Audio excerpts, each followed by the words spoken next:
हाँ जी, जय श्री कृष्णा सबको और वेलकम टू द गीता ज्ञान सेशन। और सबसे पहले आज जो इंडिया ने हिस्टोरिक अचीवमेंट की है उसके लिए आप सबको बहुत बहुत बधाई। इंडिया का फ्लैग मून पे लग गया आज, तो इससे बड़ी खुशी की बात और क्या हो सकती है हम सब के लिए। जहां जहां भी हम भारतीय हैं तो सभी बहुत खुशी की बात है। जय हिंद सभी का। और इंदु आज जी, हाँ इंदु जी, आज हमारा एक बेटा नजर आ रहा है। मंजी का बेटा मनीषी नजर आ रहा है। स्वागत है उसका भी। बहुत बहुत स्वागत है जी मनीषी जी। इन्होंने भी अमेरिका से ही ज्वाइन किया है। ये उनके साथ ही तो बैठी हुई हैं, ओ यस अमेरिका यस, से। अभी अभी देखा। वहीं पर ही तो है ये। हाँ जी हाँ जी, नहीं वेलकम मनु जी। मनु, कम से कम जवाब दे दो बेटा। म्यूट पे है, कोई बात नहीं। हाँ, ठीक है। हाँ जी हाँ जी, Manishi ji welcome to the group. So nice to see you. Manju ji तो हमेशा ही ज्वाइन करती हैं, आज आपने भी किया, बहुत अच्छा लग रहा है। और आज का जो है ज्ञानी के लक्षण पार्ट 2। पार्ट 1 डॉक्टर साहब ने लास्ट वीक किया था, अभी पार्ट 2।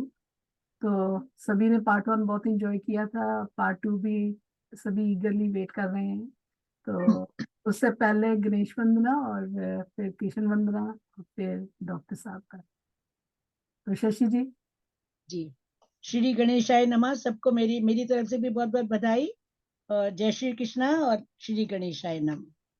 गाइए गणपति जगवंदन, गाइए गणपति जगवंदन, शंकर सुवन भवानी नंदन, गाइए गणपति जगवंदन।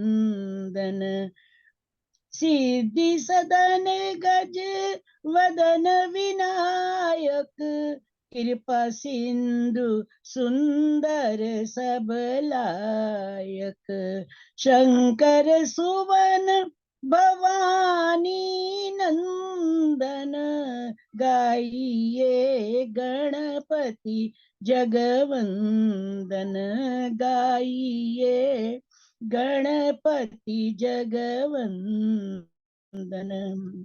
मोदक प्रिय मुद मंगल दाता, विद्यावारिधि बुद्धि विधाता, मोदक प्रिय मुद मंगल दाता, विद्यावारिधि बुद्धि विधाता, शंकर सुमन भवानी के नंदन, गाइए गणपति जगवंदन।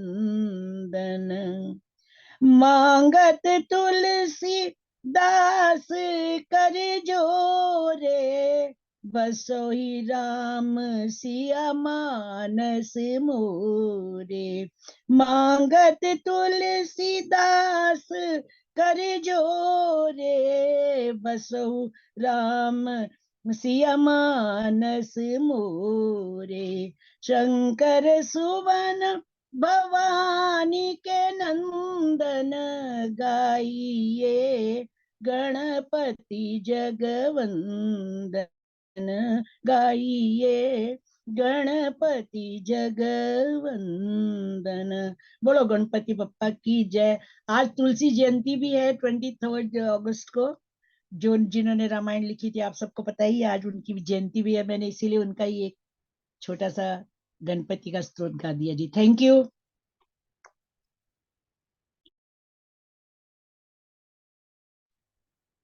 Thank you Shashi ji. हाँ जी, ममता जी आप अनम्यूट कर लीजिए। सभी को जय श्री कृष्ण। आज के शुभ दिन की सबको बधाई। हम सबको आज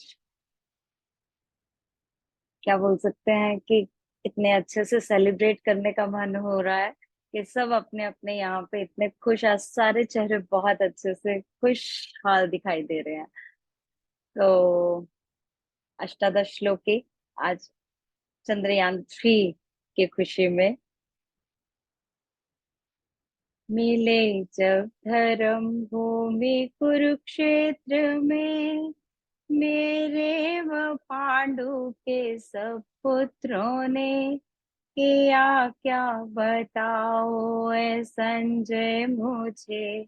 कहाँ चिंता में भर के धृतराष्ट्र ने, है अधिकार तेरा कर्म करना ही।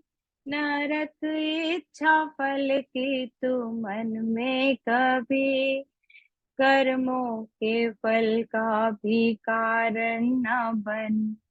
अच्छा नहीं ये भी छोड़े कर्म, जनक आदि ज्ञानी हुए जितने भी, पा गए से थी वो कर्मों से ही। ऐसे ही अर्जुन कर्म तू भी कर, लोगों के हित पर ही रख कर नजर। पुरुष जिनमें इच्छा थी कल्याण की, कर्म कर गए जान कर ऐसा ही। तू भी अब अर्जुन सदा इसलिए, वही कर कर्म जो उन्होंने किए। कर्म सौंप दे जो प्रभु को ही सब, आसक्ति भी छोड़ देता है जब। नहीं लिप्त होता कभी पापों से, पत्ता कमल का जो जल में रहे। किसी का भी सुख हो या दुख हो कभी, समझता जो अर्जुन से अपना ही। सभी को ही देखे जो अपने समान, परम श्रेष्ठ योगी उसी को तू जान। मेरे सिवा इस जगत में कहीं किंचित भी वस्तु धनंजय नहीं। पिरोई हूँ धागे में मणिया जैसे, संसार मुझ में गुंथा है वैसे।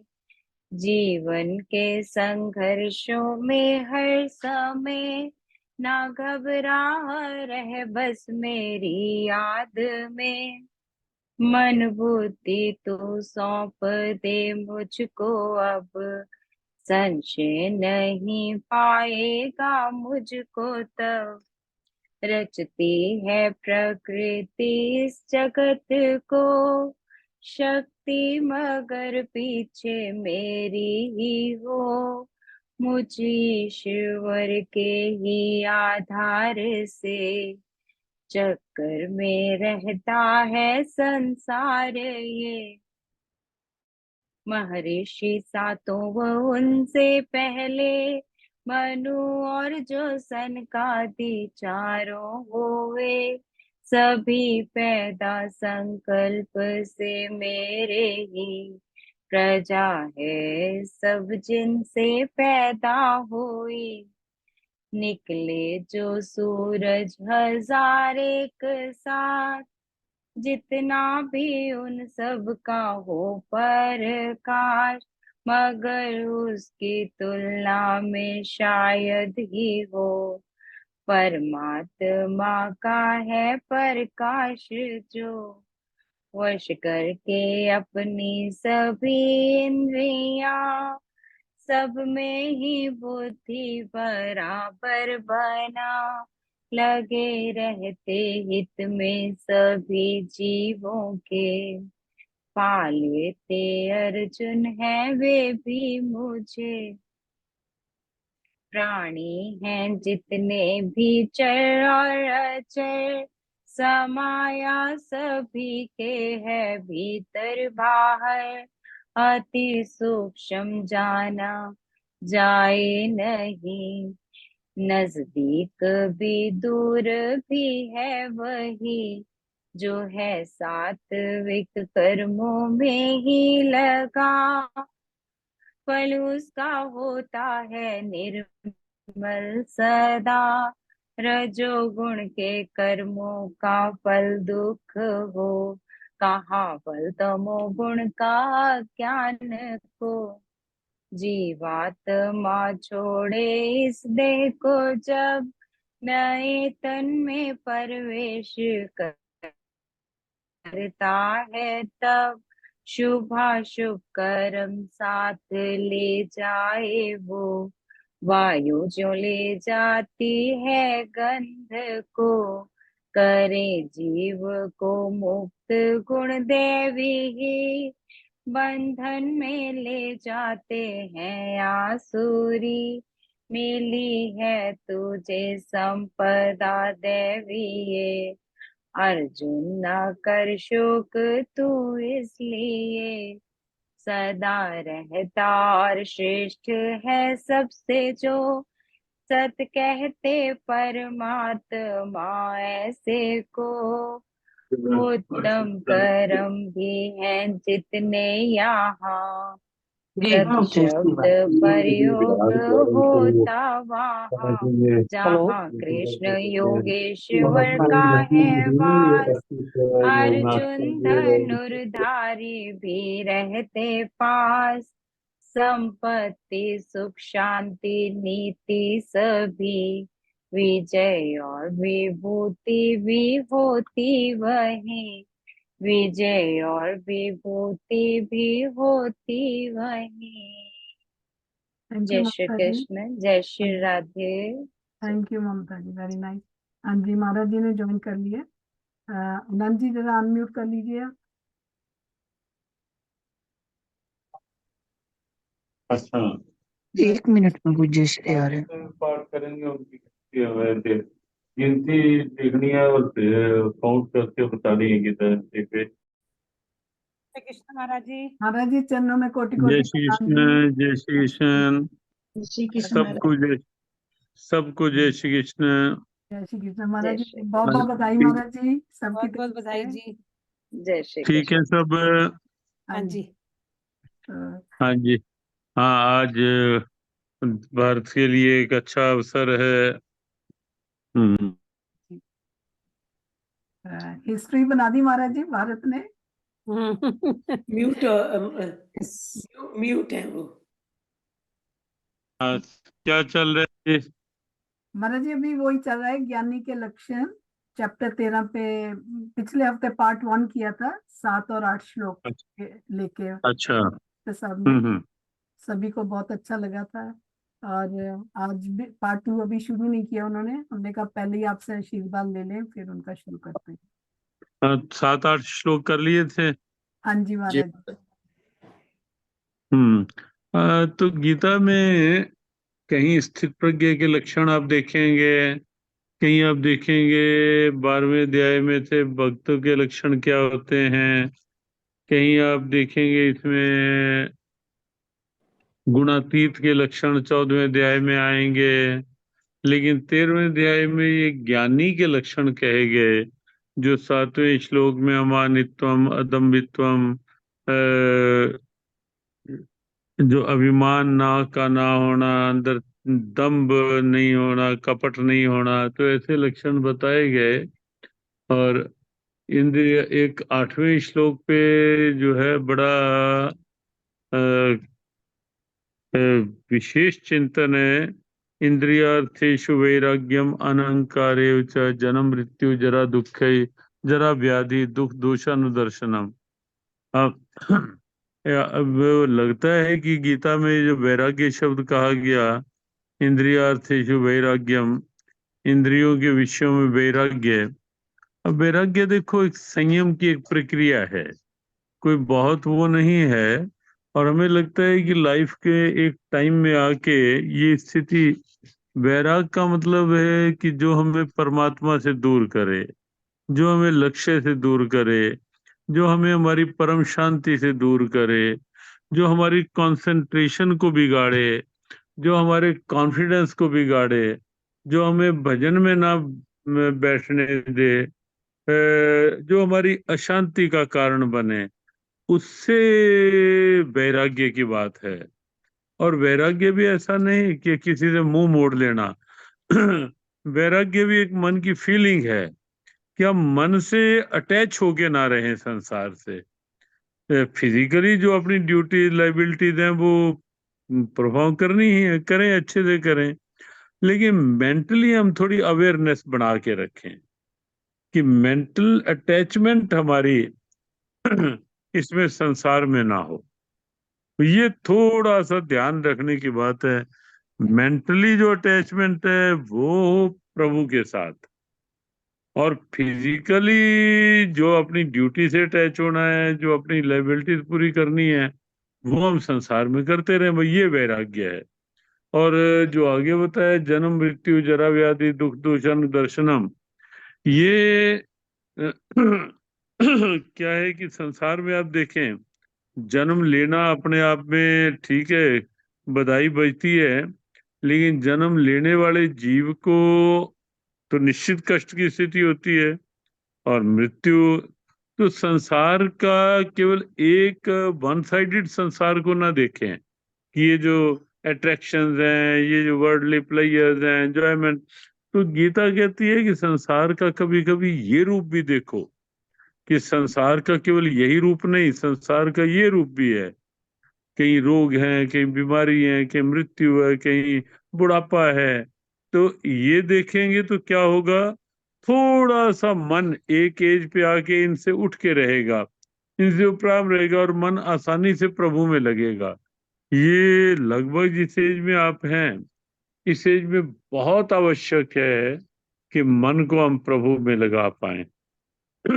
और इसीलिए अगला श्लोक भी जो है, शक्तिरन विश्वंगा पुत्र दार्गयादिषु नित्यम च समचित्तत्वम इष्टनिष्टो उपपत्तिषु, ये जो श्लोक है, असक्तिरन विश्वंगा, ये नहीं कहा कि इनसे व्यवहार ना करो, इनसे व्यवहार तो करो, हंस के करो, प्यार से करो, लेकिन इनसे आसक्ति रखकर व्यवहार नहीं करो। ये मान कर करो व्यवहार कि परिवार है, मेरी लाइबिलिटीज है, मेरी ड्यूटीज है सबके प्रति, वो करनी है, मुझे वो करनी करनी चाहिए। लेकिन मेंटली जहाँ अटैच होंगे, वहीं उसी का परिणाम ही कहीं ना कहीं टेंशन होगा, क्योंकि अटैच होंगे तो फिर वहां से उम्मीदें होंगी, मेरे अनुकूल क्यों नहीं चल रहे, बेटा मेरे अनुकूल क्यों नहीं, बिजनेस मेरे अनुकूल क्यों नहीं, अटैच है वहां। और जब पहले से मान लेंगे कि सब ठीक है, मुझे मेरा कल्याण चाहिए, मुझे मेरे प्रभु चाहिए, मुझे अपने मानसिक शांति चाहिए, तो जब ये लक्ष्य लेके चलेंगे तो निश्चित है बच्चों के साथ बच्चों का व्यवहार करना ही है, पति पत्नी आप एक जितना व्यवहार है वो करना ही है, लेकिन मानसिक रूप में हम एक अलर्ट होके रहें कि मन बहुत अधिक इसमें उलझे नहीं। तो ये सार है इन लक्षणों का। आगे की बात फिर करेंगे, अभी हम थोड़ा आज एयरपोर्ट की ओर जा रहे हैं, और फिर वापसी महाराज जी, हमें उधर। अव्यभिचारिणी भक्ति भी और बता दो अगले श्लोक की थोड़ी सी। हाँ, मयि चानन्य योगेन भक्तिरव्य विचारिणी।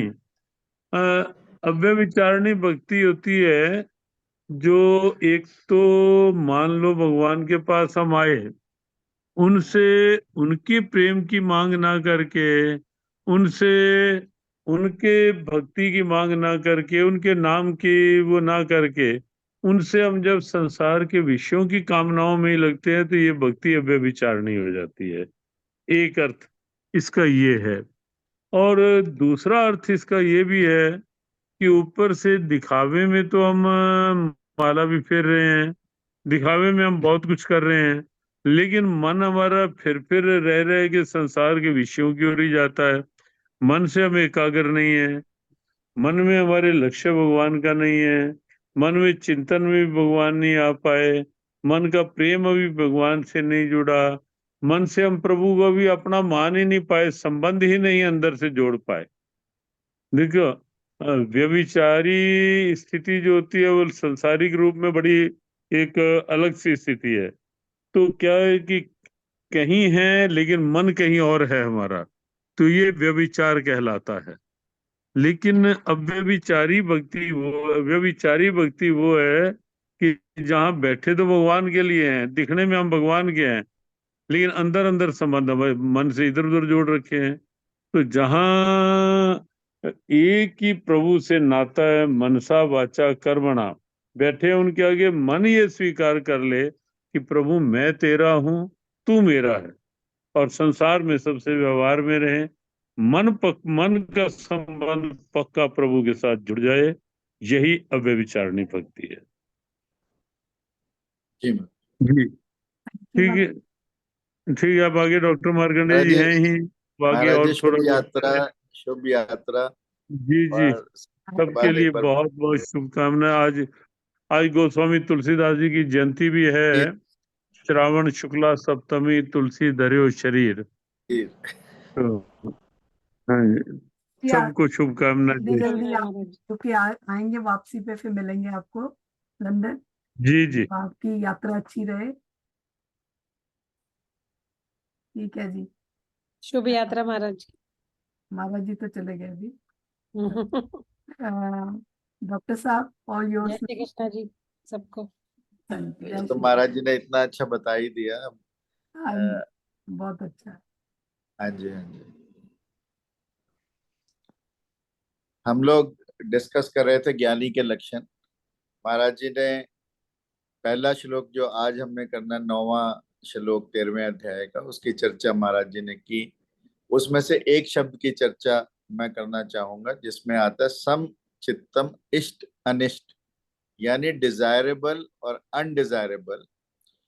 उसमें कोई भी यानी भेद नहीं, समचित्त रहकर हम डिजायरेबल और अनडिजायरेबल में अपने आप को एक सा रख पाए। इससे पहले कि समत्व का भाव या समता हमारे अंदर कैसे आए, मैं थोड़ी सी चर्चा ये करना चाहता हूं कि मनुष्य का होना ही बेचैनी है।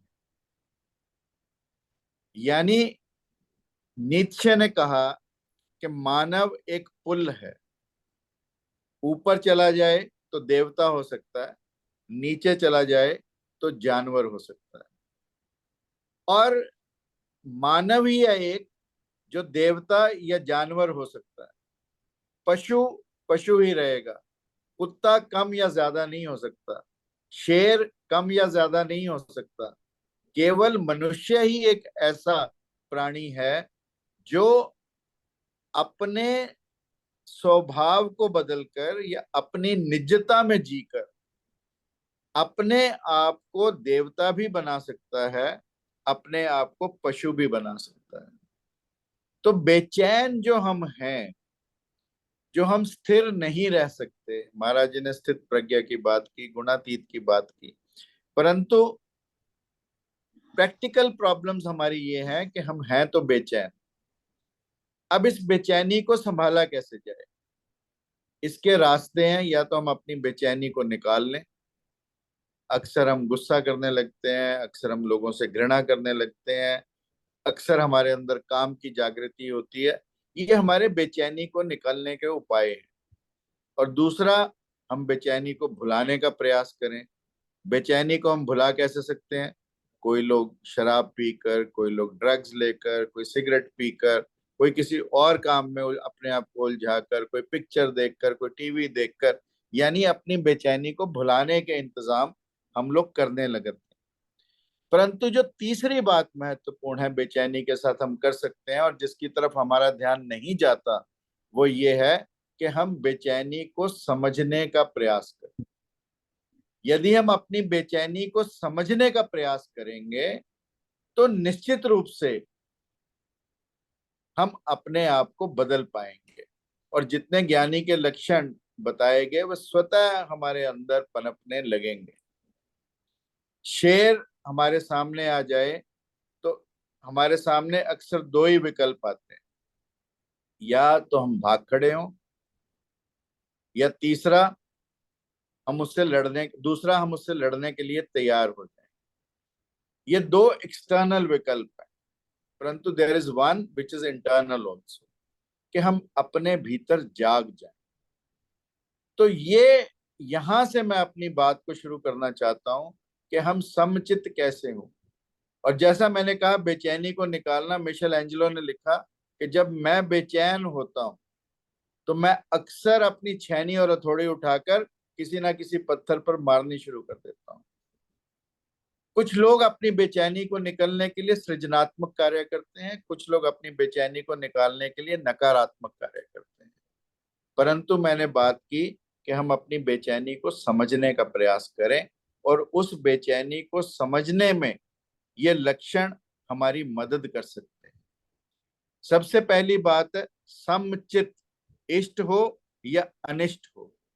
अब इस समचित्तता को हम पैदा कैसे करें, इस समता के भाव को हम पैदा कैसे करें, this is what practically is required out of it. Gurdjieff ने लिखा कि मैंने अपने पिता से जाते समय कहा, जब उनकी मृत्यु नजदीक थी, उस समय गुरजीएफ केवल 9 वर्ष के थे। उन्होंने कहा कि पिताजी, जाते जाते मुझे जीवन जीने का एक सूत्र बता जाओ। तो पिता ने कहा, देख, जब भी तुझे क्रोध आने लगे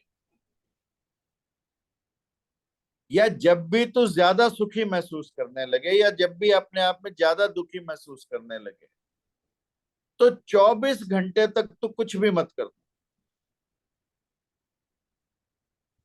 24 घंटे तक तू कुछ भी क्रोध को रोकने का प्रयास कर या कुछ भी कर, उसका कोई रिस्पॉन्स, कोई रिएक्शन, कोई रिप्लाई तेरे को देना ही नहीं है। किसी ने गाली भी दे दी तो थोड़ा इंतजार कर। और गुरजीएफ कहता है कि मैंने पिता को ये वचन दिया कि आपके बताए सूत्र का जीवन भर पालन करूंगा। और गुरजीएफ ने अपने जीवन में इस सूत्र का पालन किया, और अंततः गुरजीएफ ने लिखा कि मुझे 24 घंटे की तो कभी आवश्यकता ही नहीं पड़ी, मेरा काम तो 24 मिनटों में ही हो गया। जब भी मैंने प्रयास किया, मुझे क्रोध आया, मैंने उस क्षण के लिए क्रोध को टाल दिया, और उस क्षण के टलते ही धीरे धीरे धीरे धीरे धीरे मैं अपने क्रोध के प्रति जागृत हुआ, मुझे पश्चाताप हुआ, और मैंने अपने क्रोध को ममता में बदल दिया। यानी रूपांतरण ऊर्जा वही है, वही ऊर्जा जो क्रोध में जा सकती थी, थोड़े से इंतजार ने उस क्रोध का रूपांतरण किया, उस क्रोध को बदला, और वो क्रोध करुणा में तब्दील हो गया। इस तरह से धीरे धीरे प्रैक्टिस करके हम लोग भी अपने अंदर एक समचित्तता का भाव पैदा कर सकते हैं। डेल कार्नेगी, जो अमेरिका का बहुत बड़ा बिलियनियर था, ये पहला बिलियनियर था, वो लिखता है कि मैंने एक टीवी इंटरव्यू में लिंकन को, अब्राहम लिंकन को बड़ी सारी गालियां दे दी, और उसके बारे में और भी कई कुछ बुरा भला कहा। उसमें से कुछ बातें हो सकता है मेरे से गलत भी कही गई हो, परंतु मैंने कही तो किसी स्त्री ने उसे पत्र लिखा, और उस पत्र में भी उससे डबल गालियां लिखी कि तुम्हें लिंकन के बारे में पता क्या है, जो लिंकन के बारे में तुम ऐसा बोलते हो, और जो कुछ तुमने कहा वो बिल्कुल झूठ है। इसके साथ साथ और भी उसने बड़े अपशब्द डेल कार्नेगी के लिए लिखे। जब डेल कार्नेगी को वो पत्र मिला, तो डेल कार्नेगी लिखता है कि मैंने उसका जवाब बहुत और जबरदस्त अपशब्दों में लिखा, परंतु फिर मन में ख्याल आया कि इस पत्र को अभी नहीं डालता, कल डालूंगा। जब कल डालने लगा तो मैंने उस पत्र में लिखता डेल कार्नेगी बहुत संशोधन किए, उसको बदला और थोड़ा सा सॉफ्ट किया। फिर मुझे लगा दूसरे दिन कि यार ये तो, इसमें भी तूने काफी कुछ उस लेडी के लिए ऐसे शब्दों का प्रयोग किया जो अच्छे नहीं है, तो इसको और थोड़ा सा सॉफ्ट कर। और करते करते कार्नेगी लिखता है कि 7 दिन में मैंने उस पत्र में से सभी के सभी अपशब्द हटा दिए, और उस स्त्री की तारीफ में पत्र लिखा। और जब उस स्त्री को वो पत्र मिला तो उसने कार्नेगी को मिलने का समय मांगा, और दोनों में फिर घनिष्ठ संबंध बने। यानी ये जो हमारा क्रोध है, जो क्षणिक है, जो क्षणिक भाव में हमें सुख की अनुभूति या दुख की अनुभूति होती है, यदि हम उसे थोड़ा सा डिले करने का प्रयास करें, थोड़ा सा उस समय अपने अंदर साक्षी भाव पैदा करें, थोड़ा सा उस समय अपने होश को जगाए रखें, थोड़ा सा उस समय यदि हम अपने ध्यान को बनाए रखें, तो निश्चित रूप से धीरे धीरे धीरे हमारे अंदर समता का भाव पैदा होने लगता है, जिसकी चर्चा भगवान कृष्ण ज्ञानी के लक्षणों में करते हैं कि समचित्तता का भाव, चाहे इष्ट हो चाहे अनिष्ट हो।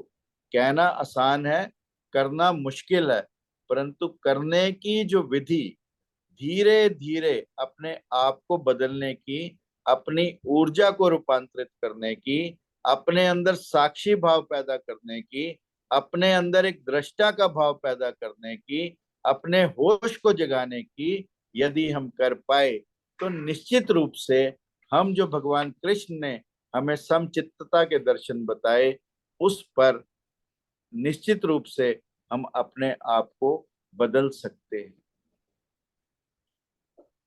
हम अक्सर अपना जो एक्शंस हैं, या जो अक्सर हमारा स्वभाव है, या अक्सर जो हमारी वृत्तियां हैं, हम करते क्या है नॉर्मल लाइफ में? जैसे ही किसी ने कुछ थोड़ा सा क्रोध किया, मानो हमारे अंदर भी बिजली का बटन दबा और हमने भी उसी प्रत्युत्तर में उसी क्षण में उसको गाली दे दी। तो मेरा कहने का अभिप्राय ये है कि हम बिजली के उपकरण की तरह अपना काम करना बंद करें और अपना होश जागृत करके धीरे धीरे अपने आप को बदलने का प्रयास करें। गीता का ये श्लोक हमें ये प्रेरणा देता है। अगले श्लोक में भगवान कहते हैं, मुझ परमेश्वर में एकाकी भाव में स्थिति रूप ध्यान योग के द्वारा अव्यभिचारिणी भक्ति। अब भक्ति के साथ अव्यभिचार का प्रयोग भगवान करते हैं। अब ये थोड़ा सा समझने की आवश्यकता इस चीज को है। महाराज जी ने बड़े अच्छे से हमें बताया, पर मैं उदाहरण के रूप में यदि आप लोगों को बताऊं, तो एकलव्य हम सबके सामने एक उदाहरण है अव्यभिचारिणी भक्ति का।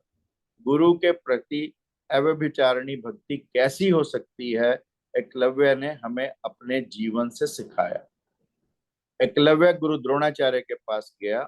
गुरु द्रोणाचार्य ने कहा, मैं केवल राजपुत्रों को शिक्षा देता हूं, तुझको नहीं दे सकता क्योंकि तू भील पुत्र है। एकलव्य का मन टूटा नहीं। एकलव्य जंगल में गया, गुरु की मूर्ति बनाई और गुरु की मूर्ति को साक्षात गुरु मानकर एकलव्य ने अपनी प्रैक्टिस, अपने प्रयास शुरू किए और अंततः अर्जुन से भी बेहतर धनुर्धर बना।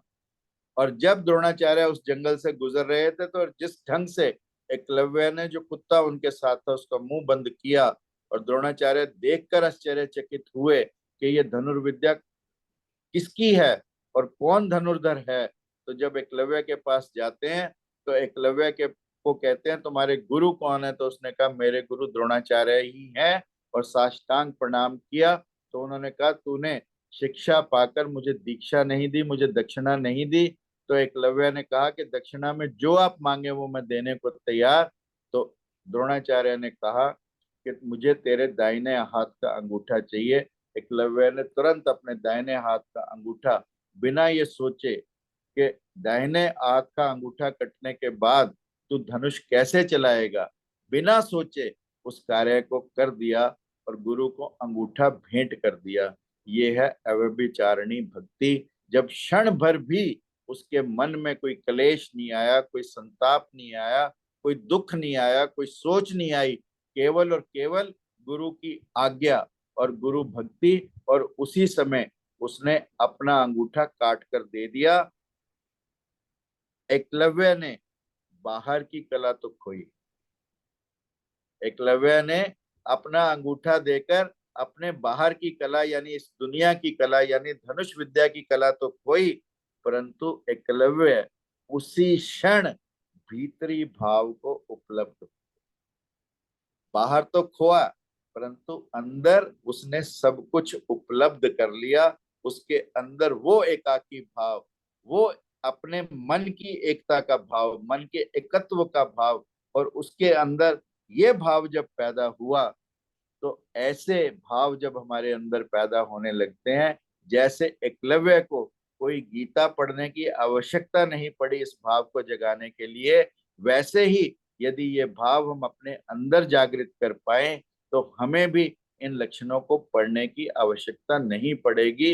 ये लक्षण स्वयं से हमारे अंदर जागृत होने लगते हैं। यानी ये अव्यभिचारिणी भक्ति का प्रभाव है।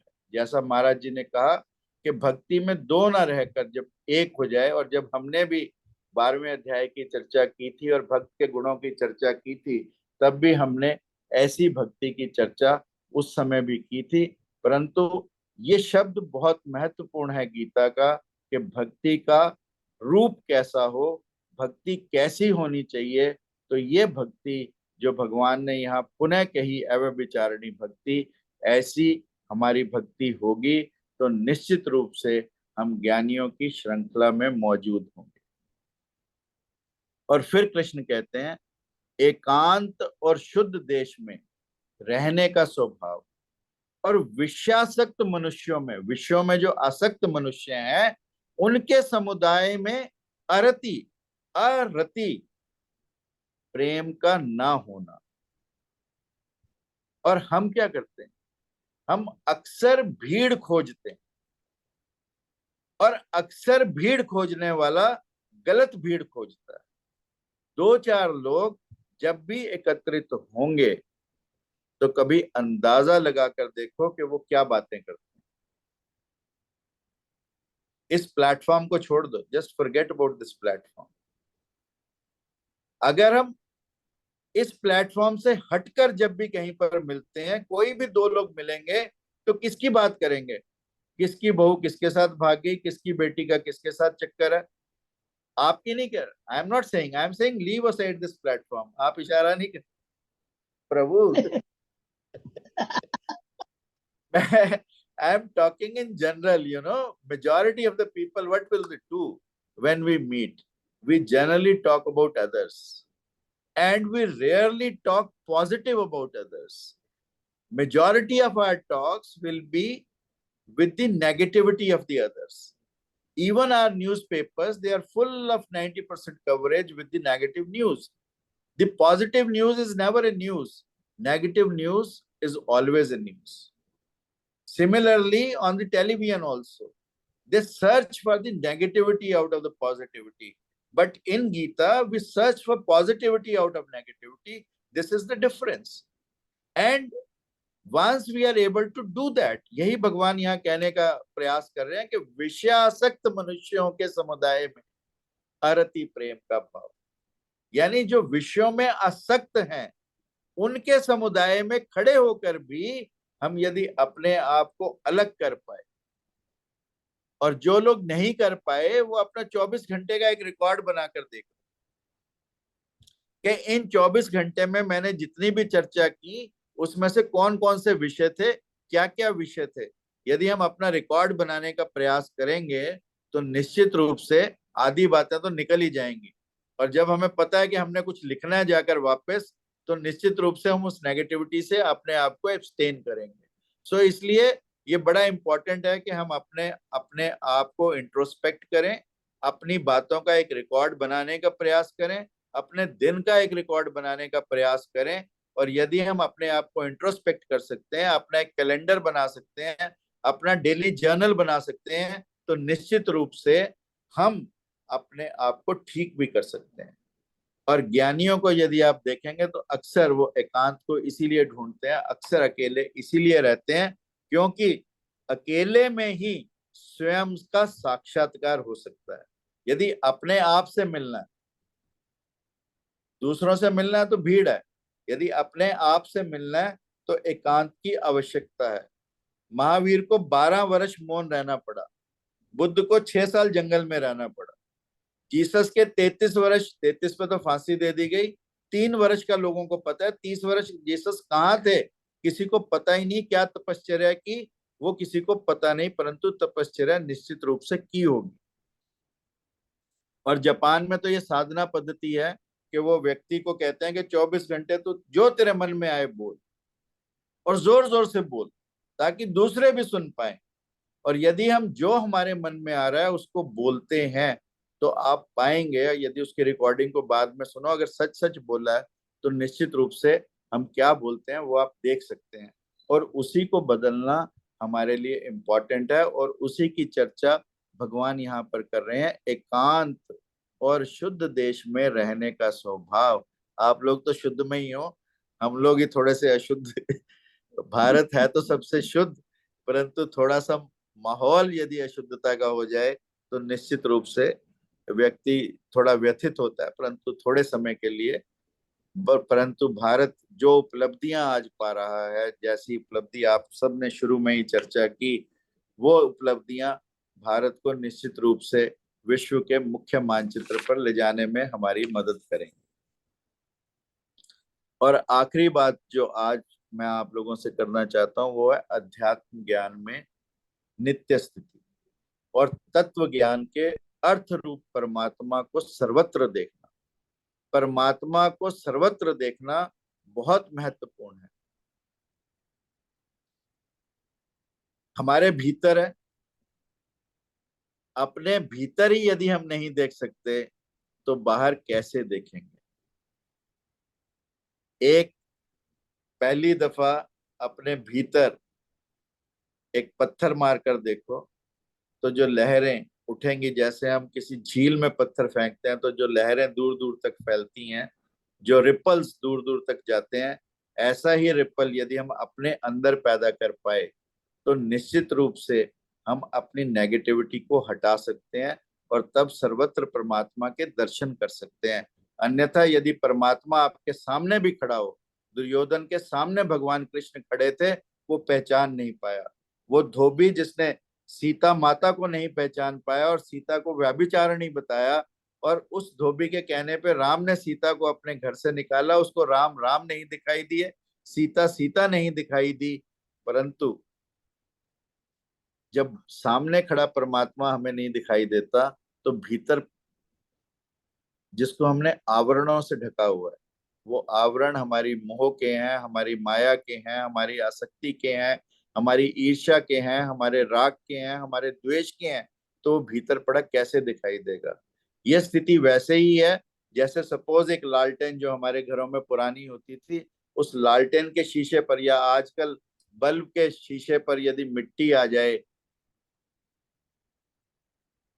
तो हो सकता है कि हमें उसकी जो रोशनी है वो मंदी दिखाई पड़े, परंतु रोशनी तो भीतर वही है। यदि हम उस रोशनी को पहचान पाए, सभी के बीच में सर्वत्र परमात्मा को देखने का भाव अपने अंदर पैदा कर पाए, और ये भाव बहुत मुश्किल है दूसरे के अंदर परमात्मा को देखना, और यदि हम दूसरे के अंदर परमात्मा को देख पाते हैं तो हमारी 90% समस्याएं वैसे ही समाप्त हो जाती हैं। ट्रू एम्पैथी हमारे अंदर स्वयं से जागृत हो जाती है। और हम तो चीज ही क्या है, शंकराचार्य जैसे व्यक्ति को इस एक ही भाव को अपने अंदर पैदा करना, सर्वत्र परमात्मा को पैदा करना का भाव भी बहुत अंतिम समय में आया। बनारस में गए शंकराचार्य, जैसे ही स्नान करके निकले सामने से एक चंडाल आ गया, तो उन्होंने कहा अरे मुझे तो दोबारा स्नान करना जब पड़ेगा। तो उस चंडाल ने कहा कि तेरे अंदर अभी तक सर्वत्र ईश्वर का भाव पैदा नहीं हुआ। सर्वत्र ईश्वर का भाव पैदा करने के लिए अपनी दृष्टि को बदलना पड़ेगा, तभी हमें सृष्टि वैसी ही दिखाई देती है। इसलिए अपनी दृष्टि को बदलना, अपने भीतर को बदलना, अपने भीतर के भाव को बदलना, यही ज्ञानी के लक्षण है, और इन्हीं की चर्चा भगवान यहाँ पर कर रहे हैं।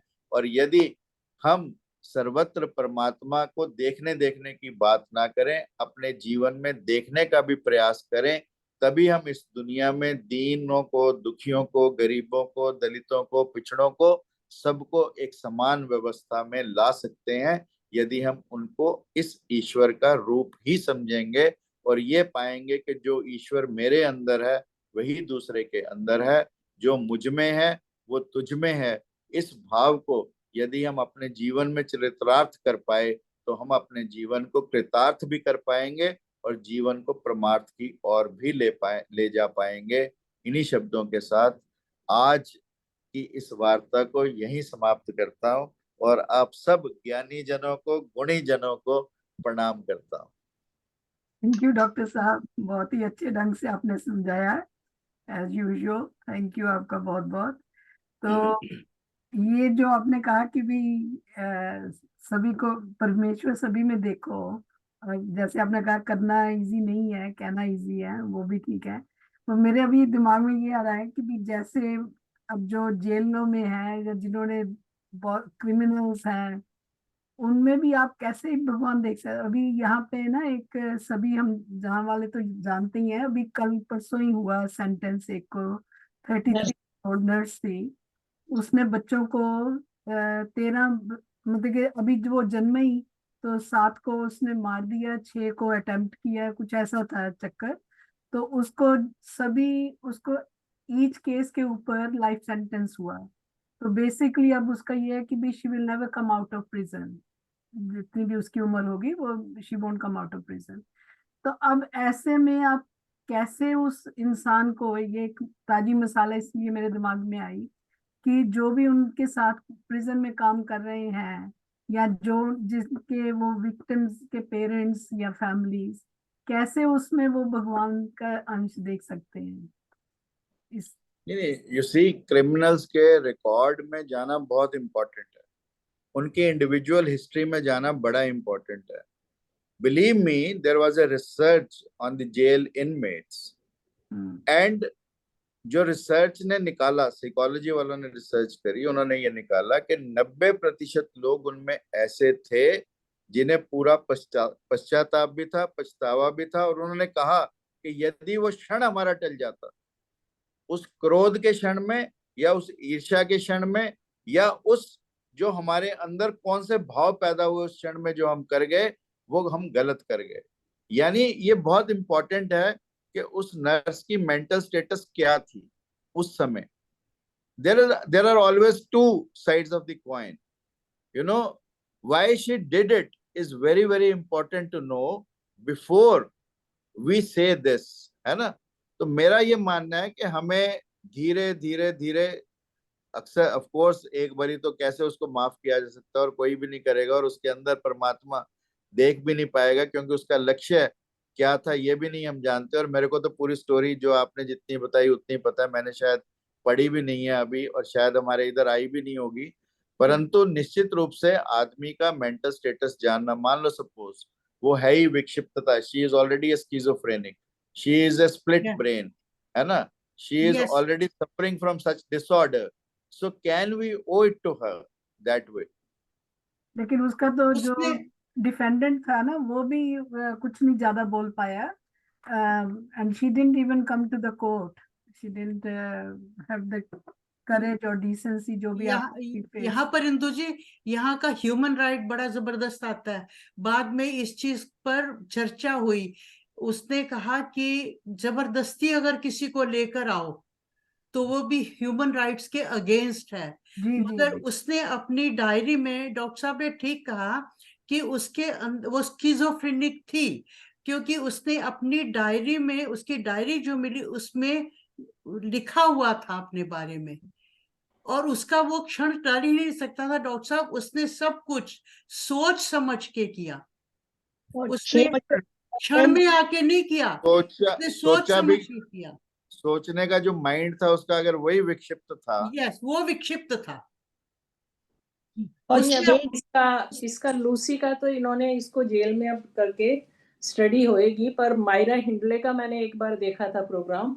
She was also serial killer, she Schizophrenic, killed the yes. Children as well.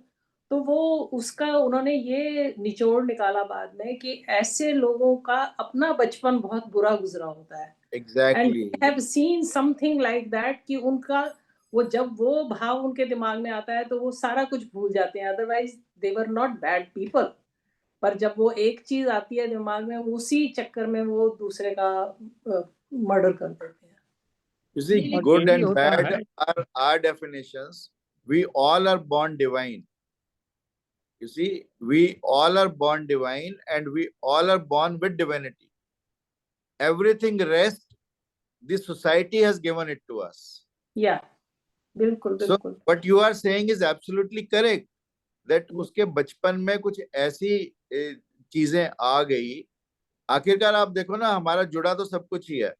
हम मोक्ष की कामना क्यों करते हैं, हम आनंद की कामना क्यों करते हैं? जब हम गर्भ अवस्था में होते हैं तो जो आनंद की अवस्था हमें तब मिली होती है, वही आनंद हम सारा जीवन ढूंढते हैं। सारा जीवन ढूंढते हैं, बिल्कुल। आपने सारा सबसे जीवन वही है। अदरवाइज हमें क्या पता कि आनंद अगर हमने कभी फील किया होगा तभी तो हम उसकी डिमांड हमारे दिमाग में आती है ना। तो इसलिए यू आर एब्सोल्युटली राइट कि जो बचपन की जो हमारे सबकॉन्शियस माइंड अकॉर्डिंगली ट्रेंड पड़ा है, जो हमारा बिलीफ सिस्टम तब से बना पड़ा है, फेथ सिस्टम बना पड़ा है, उसकी जो अनुभूतियां बाद के जीवन में निकल निकल के आती हैं, वो निश्चित रूप से हमें बदलती हैं। पर उसके अंदर के परमात्मा को नहीं हम डिनाई कर सकते। उसका मन विक्षिप्त होके उसके ऊपर कितने आवरण आ गए, कितने उसकी मनोस्थितियां बदलती चली गई, और उसके अकॉर्डिंगली उसने अपनी परिस्थिति बदल ली, परंतु उसके अंदर की ज्योत को नहीं हम भूल सकते।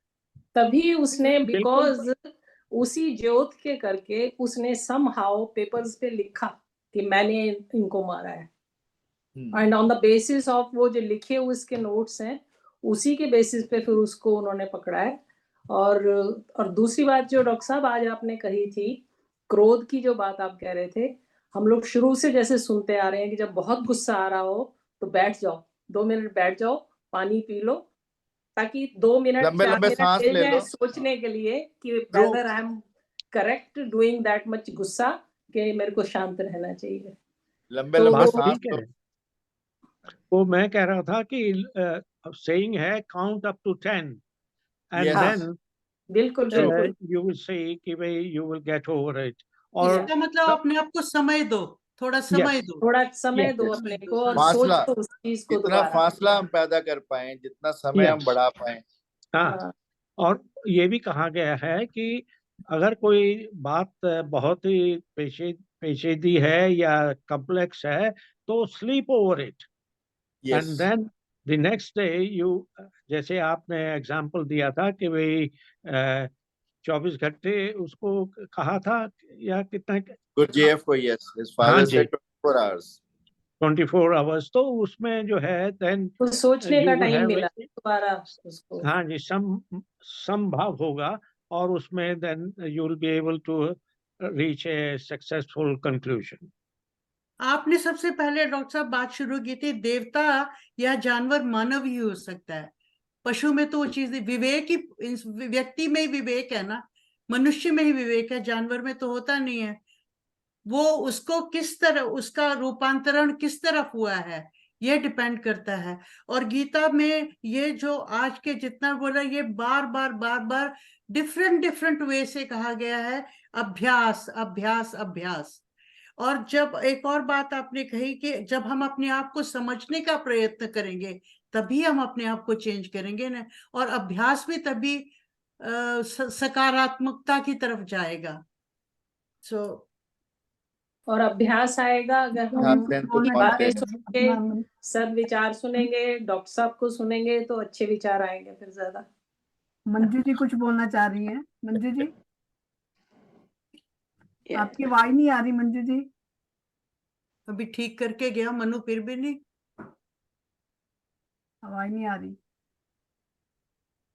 म्यूट पे तो नहीं है आप, लेकिन आवाज नहीं आ रही।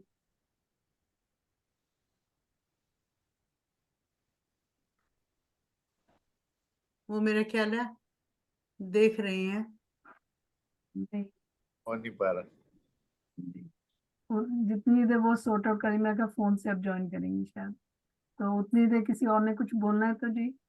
आजकल तो देखिए डॉक्टर साहब, मैसेज आया उसी वक्त मैसेज का जवाब दे दिया, वो समय ही नहीं देते हैं आजकल। हम वो अपने आप को, इंस्टेंट ग्रेटिफिकेशन ही तो हमें इंटॉलरेंट कर रही है। यही तो करना है, तो मोबाइल ही नहीं खोलना चाहिए, अभ्यास करना चाहिए। मंजू जी का हो गया जी, जरा सुनिए। हो गया मंजी का। चलिए, हाँ, मैं पहली बात जो डॉक्टर साहब ने कही कि मनुष्य ही है जो देवता भी बन सकता है और जानवर भी बन सकता है, क्योंकि सिर्फ मनुष्य ही है। आवाज आ रही है ना मेरी? आप दो जगह पे ना हैं दो मंजू जी, दो सुनिए। आपके ज्वाइंट, आप एक को ऑफ कर दो। एक को मैं और किसको ऑफ करूँ, कैसे और मुझे एंड मीटिंग एंड एक में से मीटिंग लीव कर दो ना, उसमें। उसमें लीव कर जी दो। अब ठीक है। हाँ जी, ठीक है। ठीक है। हाँ जी, बोलिए मंजू जी। जी। क्योंकि मनुष्य ही है जिसके पास लाइफ, माइंड और इंटेलेक्ट तीनों चीजें हैं। तो इसलिए ये कहना कि उसका बचपन ऐसा गुजरा था इसलिए उसने ऐसा किया, इन पे थोड़ा बहुत महत्व दिया जा सकता है, लेकिन जो दंड, जो गुनाह है, जो पाप है, जो अपराध है, वो अपराध ही गिना जाएगा। बिल्कुल पहली बिल्कुल। बात तो ये है, या तो बिल्कुल ही मेंटली डिसऑर्डर्ड है, वो बात अलग है, वो अलग चीज आती है, वो तो हमारा कोर्ट भी उस बात को मानता है। यहाँ पर हम सबसे बड़ा महत्व संस्कारों का होता है। हम रावण को ही देख लें, इतने बड़े ऋषि का पुत्र, लेकिन माँ राक्षसी। तो ऋषि के गुण भी आए, इतने वर्ष सीता उसके अशोक वाटिका में रही, उसने स्पर्श नहीं किया, ये ऋषि के गुण थे, लेकिन हरण कर लाया, ये माता के संस्कार थे। तो इसलिए हम इनको भी हम डिनाई नहीं कर सकते हैं। पर मुख्य बात जो मुझे करनी थी वो अव्यभिचारी के ऊपर करनी थी। अव्यभिचारी के अंदर मैं एक बात ये कहूंगी, वो 3 शब्दों से बना है। न के लिए होता है, या का मतलब विशेष रूप से, अभी मैंने चारों तरफ, और चारिणी घूमने वाली। हम इस बात को ना भूलें कि श्री कृष्ण के समय में ही द्रोणाचार्य हुए थे, कंटेम्पररी थे ये। द्रोणाचार्य ने एकलव्य का अंगूठा कटवा लिया, उनका वो आचरण व्यभिचारी आचरण था। और एकलव्य ने अपना दाहिना हाथ का अंगूठा काट के दे दिया, ये उसकी अव्यभिचारिणी भक्ति थी। तो न विचलित क्योंकि होने वाली, अविचलित होने, जो कभी अटल भक्ति थी, इसी कारण से उसने बिना उसका परिणाम सोचे अपना Yes, अंगूठा काट के दे yes. दिया, एक बार तर्क भी नहीं किया। तो उनकी भक्ति जो थी वो अव्यभिचारी थी, और द्रोणाचार्य का आचरण था वो व्यभिचारी आचरण था। व्यभिचारी था। बिल्कुल Yes. तो बिल्कुल। श्री कृष्ण ने गीता में जो संदेश दिया, चाहे उन्होंने द्रोणाचार्य का नाम नहीं लिया, लेकिन वो संकेत उस तरफ है कि व्यभिचारी नहीं बनना, तुम्हें अव्यभिचारिणी भक्ति को लेकर के आना है। तो क्योंकि कंटेम्परेरी हैं, और यही कारण है कि हमारे इतिहास के अंदर भी, हमारे साहित्य के अंदर भी जो स्थान वशिष्ठ और विश्वामित्र को मिला है, युद्ध विद्या के सबसे बड़े आचार्य होने के बाद भी द्रोणाचार्य को कभी वो स्थान नहीं मिल पाया, क्योंकि उनका जो आचरण था व्यभिचारी था, व्यभिचारी था। व्यभिचारी आचरण के कारण। यस, जी, बहुत अच्छा है, thank you. Very nice, thank you Manju ji, बहुत अच्छा। फेयर नहीं था वो। हाँ। अंजू जी आप भी कुछ अनम्यूट करके बोलिए, अनम्यूट करिए पहले। आज मैं सुन रही हूँ सब कुछ। वो तो है, लेकिन कुछ आप अपना भी व्यू दीजिए। नहीं, बिल्कुल बिल्कुल, डेफिनेटली। हाँ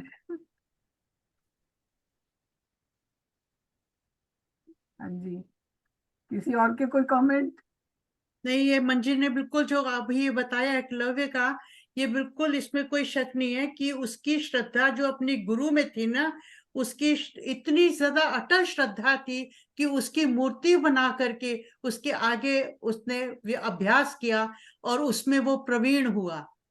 और ये उसका अंगूठा मांगना जो था वो व्यभिचारी, इस पे कोई शक नहीं है। यस, थैंक यू जी, थैंक यू। तो ऐसे तो हम बोल सकते हैं रावण एंड विभीषण। विभीषण को देखो, वो भी उसका भाई था, उसकी भी मदर फादर, फिर भी Vibhishan was completely different person. Vibhishan के 2 पक्ष हैं, दो पक्ष हैं।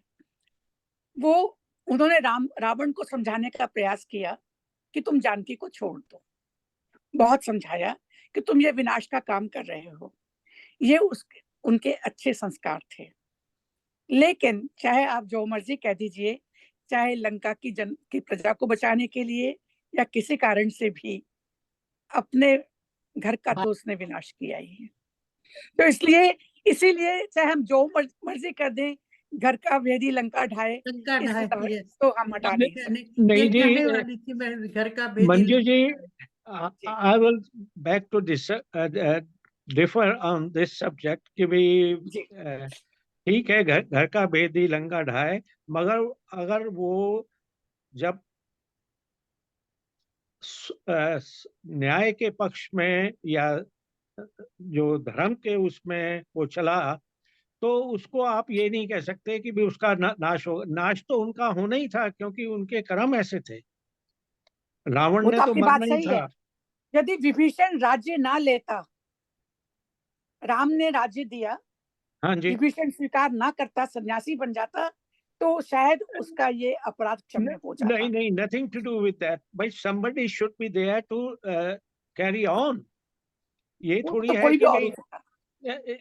चलो, everybody can have their own views on हाँ, this वो topic. बात है।